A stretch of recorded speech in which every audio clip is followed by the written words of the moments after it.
मैं जानता नहीं हूं कौन कौन बोलने वाले हैं, कौन कौन लीडर है। वो मंच पे आए और अपना उद्बोधन दें। हनुमान जी जल्दी पधारने वाले हैं, शायद काचवा में पहुंच गए हैं। कोई देशभक्ति के गाने बजाए, 5-7 मिनट बाद में सीताराम जी उद्बोधन देंगे।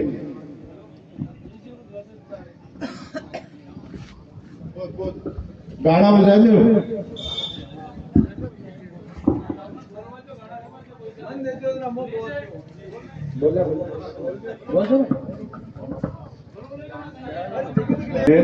से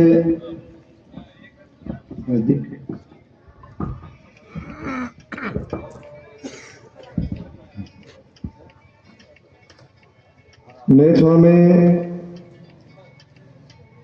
राष्ट्रीय लोकतांत्रिक पार्टी की व्यवस्था परिवर्तन सत्ता संकल्प यात्रा में आज हम यहाँ सब इकट्ठे हुए हैं। भाई साहब ने जो ये व्यवस्था परिवर्तन सत्ता संकल्प ये जो नारा दिया, इसकी जरूरत पड़ी क्यों? भाजपा, भारतीय जनता पार्टी और भारतीय राष्ट्रीय कांग्रेस आजादी से पहले और आजादी के बाद से लेकर अब तक भारत में शासन करते आई है। पिछले कुछ सालों में अपना वर्चस्व स्थापित किया है। इन दोनों पार्टियों ने बारी बारी, अपन बात करेंगे राजस्थान की, तो राजस्थान की बात करें तो पिछले 65-70 साल से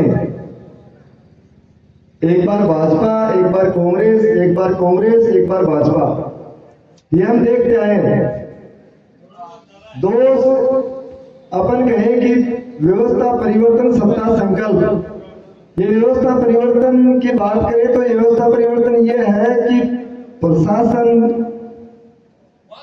कोर्ट कचहरी, अपन जहां भी जाते हैं।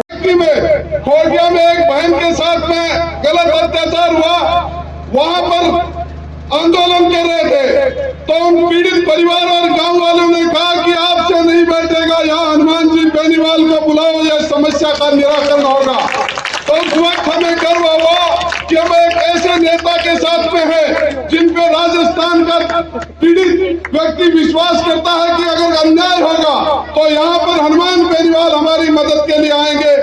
समय आप तो बहुत ज्यादा हो गया, मैं लंबा नहीं बोलते, मैं एक बार भाई साहब को आपकी तरफ से आश्वस्त करवा दूं कि इस बार जो मुहिम लेकर के चले हैं, किसान के बेटे को मुख्यमंत्री की कुर्सी पर बैठाना चाहते हो, जोरदार तालियों से।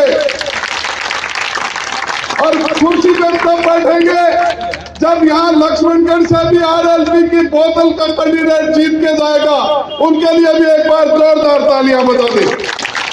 एक हमारे कृपाराम जी खीड़िया था, उनकी तरफ से मैं आपको कहना चाहूंगा कि आनो चढ़ गो ऊंट, चढ़ता ही हाक्यो गणू, मूरी गई है टूट, राम रुखाड़ो राजिया। अगर राम रुखाड़ो है, अगर ये बात व्यवस्था नहीं बदली तो तारोसे को बहुत बहुत आभार और अभिनंदन। और भाई साहब के साथ जितनी भी टीम पहुंची है, हमारी तरफ बहुत बहुत स्वागत। जय जवान जय किसान। बहुत बहुत धन्यवाद भाई विजयपाल जी। अब मैं सेठ को बुलाना चाहता हूं जो इस राजस्थान की सड़ी गली व्यवस्था को बदलने के लिए नागौर से चलकर पूरे मारवाड़ से होते हुए यात्रा शेखावाटी में पहुंची है। शेखावाटी के अध्यक्ष सीकर और सीकर के लक्ष्मणगढ़ विधानसभा के नेचुआ में हनुमान बेनीवाल वो लड़ाका है कि जब जब जवान को जरूरत पड़ती है तो हनुमान जी बेनीवाल खड़ा होता है, जब किसान को जरूरत पड़ती है तो हनुमान बेनीवाल खड़ा होता है। अब आपको आदरणीय हनुमान जी बेनीवाल संबोधित करेंगे।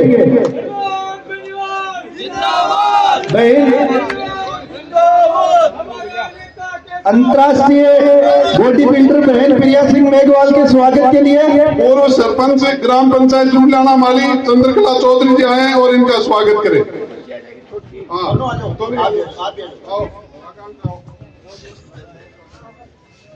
अब आदरणीय एमपी साहब आपको संबोधित करेंगे हनुमान जी बेनीवाल।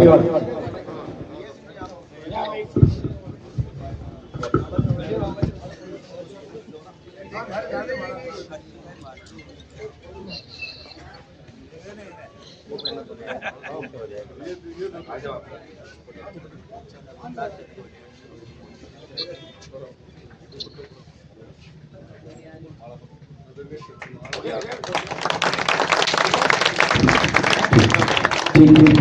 साहब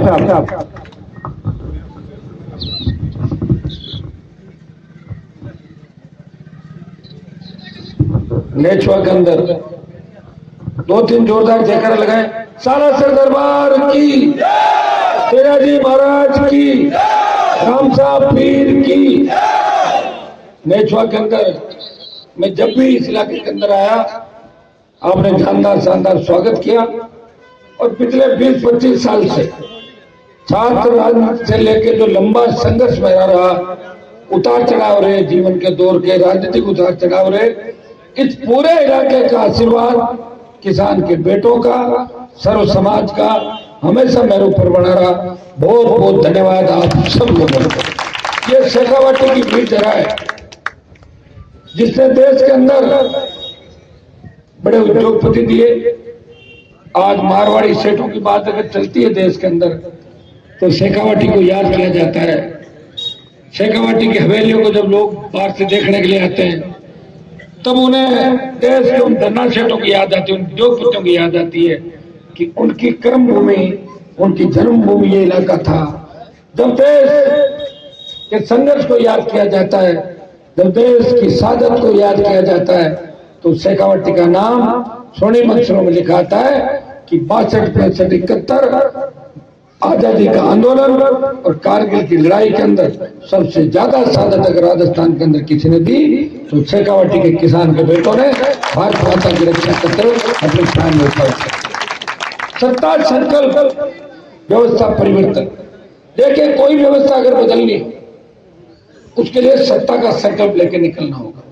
पिछली बार 18 कदम पार्टी ने बनाई थी, तब उनमें हुकार रैलियों के माध्यम से हुकार भरी प्रदेश के किसानों की कर्ज माफी की, फ्री बिजली, टोल मुक्त राजस्थान, सशक्त लोकायुक्त, खेत खेत सिंचाई का पानी, बेरोजगारी को हटाओ और किसान को बचाओ। हुकार रैलियों के माध्यम से जब सीकर की रैली हुई थी, तो डरी हुई वसुंधरा सरकार ने 50,000 नौकरियों की घोषणा करी, स्टेट हाईवे टोल फ्री किए और 500 की बिजली माफ की घोषणा भी करी थी। ये आपके संघर्ष का ही परिणाम था। बाद में पार्टी बना के आपके बीच आया और इस प्रदेश के अंदर ये सौभाग्य अगर किसी को मिला, इस प्रदेश के अंदर अगर किसी किसान के बेटे ने, किसानों का आशीर्वाद, जवानों के संघर्ष के बाद एक पार्टी का निर्माण किया और आपके बीच ये जो बोतल का चिन्ह दिखाई दे रहा है, दोबारा लेके आया। 18 में बोतल के चिन्ह के साथ आया था, लक्ष्मणगढ़ में लड़ा नहीं था बोतल का चिन्ह। कई कारण थे, नई पार्टी थी, पिछली बार कई परिस्थिति हमारी ऐसी थी, कई लोग संपर्क नहीं कर पाए, लोगों में लड़ने की हिम्मत भी नहीं होती, लोग टिकट मांगते हैं, टिकट की दौड़ के अंदर रहते हैं। हर व्यक्ति यही कहता है कि थोड़ा दिन रुक जाओ, कहीं डपट टिकट नहीं मतलब इस साइड में आ जाओ, सारे साइड में। तो मैंने कहा रुकते रुकते कितने रुकूंगा, 15-20 साल के तो रुक ही रहा हूँ, बाद में मैं भी बूढ़ा हो जाऊंगा धीरे धीरे, लड़ाई की उम्र होती है। लेकिन मुझे राजस्थान के अंदर मजबूत लड़ाके नहीं मिल रहे। लोग राजनीति को व्यापार का रास्ता समझ रहे हैं। ये लक्ष्मणगढ़ कोई विकास नहीं है, यहाँ पे कोई गलतफहमी मत रहना। आपके देखा प्रदेश देखे कांग्रेस पार्टी का, क्यों चलो जाके देख लो, लक्ष्मणगढ़ से ज्यादा विकास क्यों चल रहा भाई। जो हाँ, एक चीज जरूर हुई है, अभी लक्ष्मणगढ़ की पहचान बनी, ईडी लक्ष्मणगढ़ में आ रही है। लक्ष्मणगढ़ ईडी छन रही, बड़ा लक्ष्मणगढ़ आगे बढ़ता, लक्ष्मणगढ़ आगे बढ़ता, सीकर इस मामले में बढ़ रहा है। और आप मत सोचना बहुत आगे आप लोग बढ़ गए। और दोबारा जो भाजपा में आए, पहले कांग्रेस पार्टी का दामन थाम के, कभी गहलोत के घर, कभी पायलट के घर, उम्र में पायलट उनसे छोटा, फिर उसको नेता मान रहे थे। बीजेपी के अंदर सब कुछ मिला, छोड़ दी, कांग्रेस ज्वाइन की, वापिस छोड़ दी, वापिस भाजपा। तो कितना कुछ होगा ये तो बताओ मुझे। आखिर कब तक ऐसे लोगों को सहते रहोगे? ये मिला जुली का खेल नहीं तो और क्या है। एक भाई लक्ष्मणगढ़ से बीजेपी, दूसरा जेजेपी, तीसरा, चौथा, पांचवा उस पार्टी के अंदर। अरे भाई क्या कर रहे हो, बिजनेस कर रहे हो कोई पॉलिटिक्स कर रहे हो? ये तो व्यापार हो गया। तो अगर व्यापार करना है तो फिर व्यापार करो। हमारे कितने व्यापारी व्यापार कर रहे हैं, वो राजनीति के अंदर आना चाहते हैं, तब वो राजनीति के अंदर आना चाहते हैं, ये सोचते हैं कि व्यापार में घाटा भी हो सकता है, क्योंकि मेन काम फिर राजनीति होता है। राजनीति में लोग सेवा के लिए आते हैं। हनुमान बेनीवाल अगर व्यापार करता, एक जमाना था 2003 जब लक्ष्मणगढ़ के अंदर राजनीति थी नहीं, 3 की बात बता रहा हूं, अब जब आए हैं जो लोग 8 के बाद आए और अपने आप को देश का प्रदेश का सबसे बड़ा नेता समझते हैं। भाषण देने से और बातें करने से नेता नहीं होता। जब मैं सड़क पर चलता हूँ 1000 गाड़ियां साथ चलती है, उनके 13-14 गाड़ी में नहीं चलती, पता करो। तो मैं लड़ता हूँ, मेरा संघर्ष आपने देखा। एक व्यक्ति ने लड़ाई लड़ी राजस्थान के अंदर, लड़के शासन के चुनाव अभी बंद हुए, कांग्रेस का संगठन है, बीजेपी का संगठन है, कोई बोला क्या एक भी नेता? कोई नहीं बोला। एक व्यक्ति जिसको पीड़ा था, वो विश्वविद्यालय का अध्यक्ष था, उसने कहा कि मेरे छोटे भाई तकलीफ में, 1 महीना मैंने बच्चों के लिए सड़कों पर रैलियां निकाली। तब कांग्रेस बीजेपी टिकट बांट रही थी, जब कांग्रेस बीजेपी के लोग टिकटों के सौदे कर रहे थे, टिकटों की बोली लगा रहे थे कि मेरे 5 करोड़ खर्च हो गया, 10 करोड़ हो गया, लेन देन करके सेटलमेंट कर रहे थे। लक्ष्मणगढ़ के अंदर एक भाई और चुनाव लड़ता था पहले, आपको उसको पता किया, बोले मारे तो खर्चो बोलो होगा, तो हमने थोड़ी कहा तेरे खर्चा लगाने का, बोले मारो खर्चो दे भी सके जाऊं तो ले ले खर्चा, चला जाए, कौन पूछता है? ये तो वोट अपना डाल देंगे लोग। वोट किसी की बपोती नहीं होती, वोट किसी की बपोती नहीं है। वोट की ताकत आपकी खुद की ताकत है। भाइयों, मेरे जैसा लड़का दोबारा आपको नहीं मिलेगा इस देश के अंदर। अगर किसान आंदोलन में सत्ता छोड़ के हरियाणा, उत्तर प्रदेश और दिल्ली के किसान नेताओं को एहसास कराया कि लड़ाका इस देश के अंदर कोई किसान का बेटा है, उतनी बात है। नागौर का सांसद है जो मोदी की परोसी हुई थाली छोड़ के सड़क पर किसान के साथ अग्निपथ का विरोध अगर किसी ने किया, शेखावाटी के भाइयों से तो मैं उम्मीद करूंगा कि किसान और जवान का नारा यहाँ लगा। अग्निपथ का विरोध देश के अंदर किसी सांसद ने किया, नागौर के सांसद ने किया, और जोधपुर में 2 लाख जवानों की रैली करके मोदी को चेतावनी दी, आ रहे हैं दिल्ली की तरफ। पहले 25% अग्निपथ वालों को रख रहे थे, डरते हुए मोदी ने 50% आधों को रख लेंगे, आधों को वापस भेज देंगे। एक बार ललकार और करेंगे, निश्चित रूप से अग्निपथ भी वापिस होगा, ये मैं आपको विश्वास दिलाता हूँ। भाइयों, समय बहुत कम है। कांग्रेस बीजेपी के लोग जो टिकटें बांट रहे हैं, उनके पास तो बहुत बड़ी फौज है, जनता का लूटा हुआ पैसा दुनिया भर का, उनको टिकट बांटने में जोर ही नहीं आता। टिकट बांटनी तो है, एक बार नहीं हारेंगे तो जीत जाएंगे, तो अगली बार हार जाएंगे, हारे होकर जिता देंगे। इनका सिस्टम है सारा।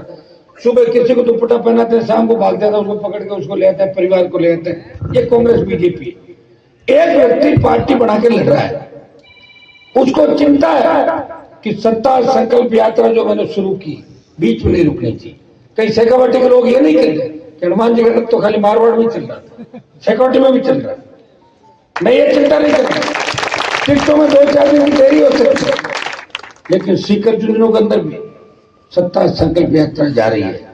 बीकानेर, हनुमानगढ़, गंगानगर में भी जाएगी, और ये रथ अजमेर से उदयपुर, टोंक, ओटावा, राजधानी के अंदर भी जाएगा। मैं आपको इतना ही आह्वान करूंगा, थोड़ा समय का आप भी ध्यान रखें।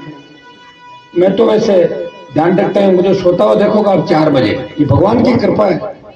ये विजयपाल मेरे साथ खड़ा है, ये कह रहा भाई साहब खाते कब और सोते कब।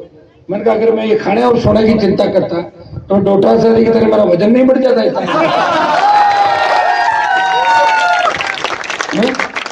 तो चिंता करते शरीर का बहुत ध्यान रखता है, योगा, प्राणायाम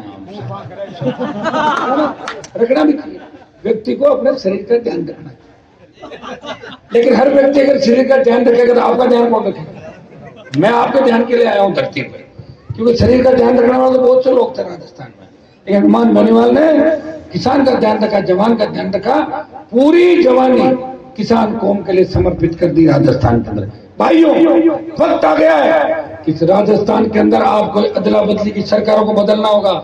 किसी बहन बेटी अबला की चीख पुकार नहीं हो, किसान का बेटा रोजगार के अभाव के अंदर हाथ में बंदूक लेकर गेंदवार के अंदर शामिल नहीं हो, कर्जे के बोझ की तरह किसान आत्महत्या नहीं करे, मेरे सपनों का राजस्थान, स्थानीय लोगों को रोजगार, सशक्त लोकायुक्त अगर आप चाहते हो तो एक बार राष्ट्रीय लोकतांत्रिक पार्टी को मजबूती दे।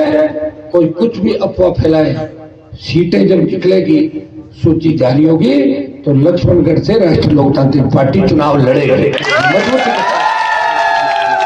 मुझे पता है कई लोग ऐसी बातें कहते होंगे कि हनुमान जी से बात हो गई। हाँ, बात हो गई होगी, हनुमान जी सालासर बालाजी का सब प्रणाम करते हैं, मैं भी जयकारा लगाता हूं। अगर मेरा कोई प्रचार कर रहे हैं अच्छी बात है। एक बीजेपी का नेता मिला, बोले साहब ये क्या कर दिया आपने? मैंने कहा क्या कर दिया? कि बीजेपी में टिकट मांग रहे हैं, वहां भी आपकी बात करते हैं। मैंने कहा क्या करते हैं? तो एक ही बात कहते हैं, टिकट तो आपको दे दें लेकिन जब आरएलपी आएगी तो उसको मैनेज कैसे करोगे? तो कह रहे साहब हनुमान जी से बात कर लेंगे कि वो बात नहीं करेगा। फिर साहब हार जाएंगे और क्या करेंगे? और ये स्थिति कांग्रेस पार्टी की है। तो मेरे लिए तो इससे बड़ी सम्मान की बात कोई नहीं है कि कांग्रेस बीजेपी में भी टिकट ले जरूर है, लेकिन थर थर टांगे कांप रही उनकी कांग्रेस भारतीय जनता पार्टी के अंदर। लेकिन आरएलपी के इस नेता की, आपके भाई की, आप देख रहे हो बिना चिंता के, चिंता तो मुझे जब हो जब मेरे पास पैसा हो, ईडी की चिंता हो, ईडी आ जाएगी, है ही नहीं। चेकिंग करो तो क्या मिला? 15-20 रुपए। कभी आपसे फंडिंग नहीं करी, चंदे की रसीद नहीं काटी। ये तो चिंता करो कि किस तरह घूम रहा हूं, भाग रहा हूं अकेला व्यक्ति इस राजस्थान को बचाने के लिए। और 4-5 साल तक दिल्ली में था, यूपी, बिहार, हरियाणा के सांसद कहते हैं अरे कहाँ राजस्थान में दम है?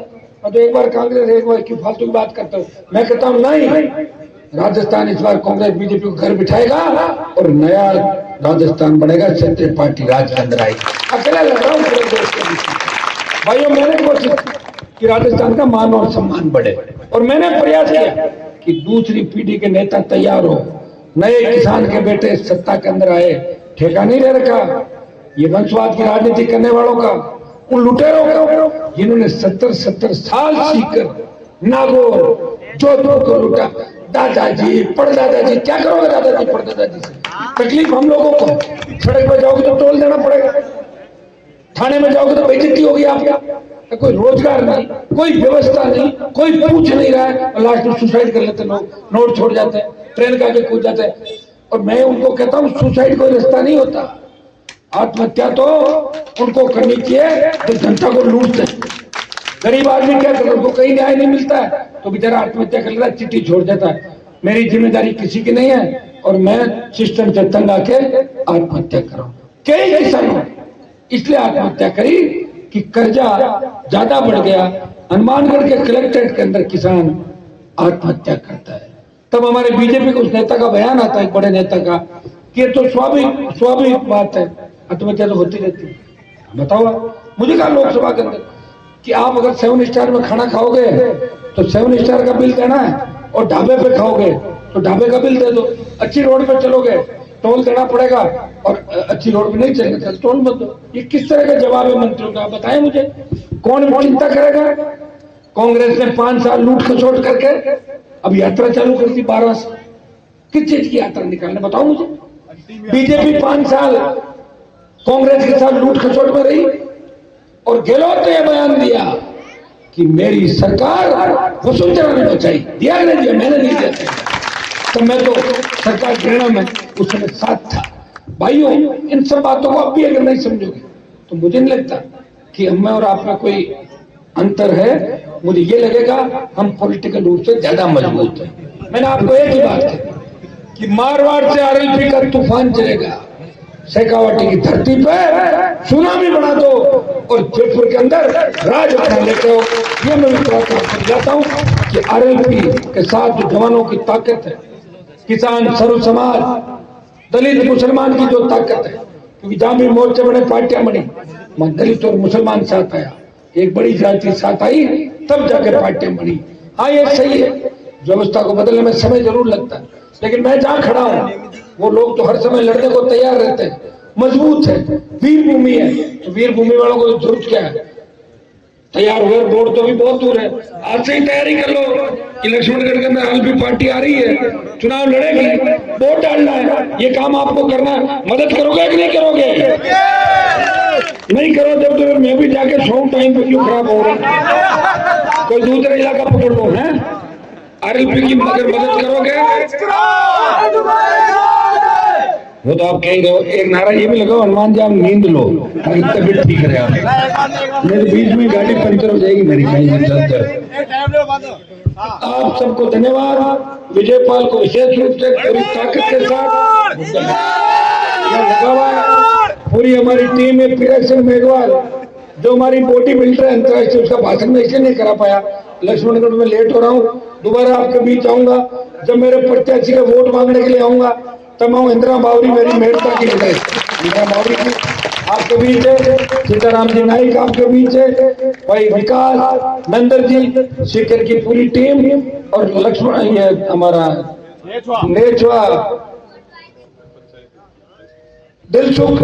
और अभी करवाया था ना कार्यक्रम, बड़ा प्रोग्राम आप लोगों ने कराया। मैं विश्वास दिलाता हूँ इस बार बहुत बड़ा बदलाव होगा। जवान हर क्रांति के नायक थे और इस बार राजस्थान के जवानों ने ठान ली, इस बार 90 लाख जो वोट जुड़ा है उन्होंने ठान ली कि हमें बदलाव करना है, हमें उस पार्टी को वोट करना है जो कांग्रेस भारतीय जनता पार्टी के भ्रष्टाचार का खात्मा करे, नए राजस्थान का निर्माण करें। आप लोग फैल जाओ, बात को समझदारी से काम लो। लोग कई तरह की बातें करेंगे, नोटों के थैले भी लेके आएंगे, जातिवाद की बात भी करेंगे, लेकिन जीत के जाने के बाद वापिस नहीं आएंगे, ये भी सोच लेना। अब सोचना है ये अंतिम लड़ाई है और अंतिम लड़ाई में अपने भाई का आपको सहयोग करना है। बोतल का चिन्ह है, बोतल को जिताओ और लक्ष्मणगढ़ को आजादी दिलाओ। बहुत बहुत आपको धन्यवाद। जय जय। बहुत बहुत धन्यवाद आदरणीय एमपी साहब। अब किसान का चुनाव चिन्ह गंडासी से भेंट करेंगे।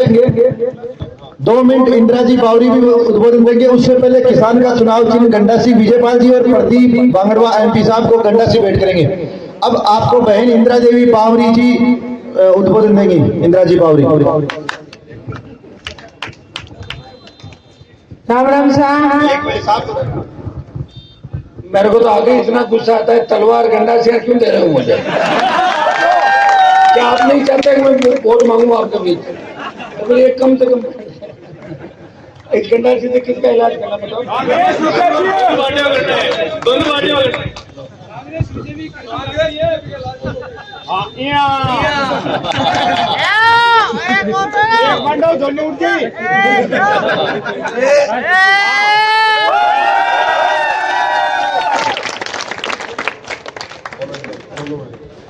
राम राम साहब। बोलो देदे जी महाराज की, बोले राम सा पीर की। आज सत्ता संकल्प यात्रा में आपके बीच में नागौर के सांसद हनुमान जी बेनीवाल साहब, सम्मानित मंच और सामने विराजमान सभी हमारे पितृतुल्य बुजुर्गों, नौजवान साथियों, माता और बहनों। वैसे वोट आप लोग हमेशा ही दियो और अपन वोट तो देना ही पड़े, घर में कोई ढूंढा। पर अब की बार जो वोट देना है और वोट की चोट अब की बार बोतल पर देनी है। तो जबकि बड़ी बड़ी पार्टियां हैं और आपके बीच में हमेशा ही झूठा झांसा देवे और आपको वोट भी ले जावे और आपकी कोई गिनती नहीं करे। तो सिर्फ एक आदमी है हनुमान बेनीवाल जी और आपकी गिनती भी करावे और 36 कौम की बात सुने। हमेशा ही आपके बीच में दुख सुख पड़े तो हमेशा ही आपके बीच में खड़ा मिले और आरएलपी के कार्यकर्ता आपके बीच में हमेशा ही खड़ा मिले। तो मैं सबसे 36 कौम से निवेदन करूं कि हाथ जोड़ आप अब की बार बोतल का निशान पर बटन दबा के और हनुमान बेनीवाल जी को भारी मतों आप जिताना, क्योंकि एक हनुमान बेनीवाल जी ऐसा आदमी है 36 कौम की सेवा करे और 36 कौम की बात सुने। वैसे अपने बावरी समाज का भी वोट है और मैं भी बावरी समाज की बेटी हूँ कि आज मारवाड़ विधानसभा में दोनों पार्टियां, आज तक मारवाड़ विधानसभा में कोई नेता नहीं मिला बावरी समाज में, तो टिकट दे देवे और एमएलए बनाए देवे। सिर्फ एक आदमी हनुमान बेनीवाल जी टिकट भी दिया और आज आपकी बेटी आपके सामने खड़ी है। तो जो आदमी अपना सपोर्ट करे भी आदमी को आप सपोर्ट करो। 36 कौम निवेदन है पर बावरी समाज को विशेष निवेदन है, क्योंकि अपन एमएलए भी बनाया और आगे बहुत बड़ा अपना एहसान भी है, वो एहसान आपने चुकाना है। वोट तो हमेशा ही देवा, पर एक आदमी को एहसान देना बहुत बड़ी बात यह करे। तो आपने सबने हाथ जोड़ मारो, वही निवेदन है कि आप लोग भारी मतों में आप आरएलपी को जिताए। धन्यवाद, राम राम। बहुत बहुत धन्यवाद जी। हनुमान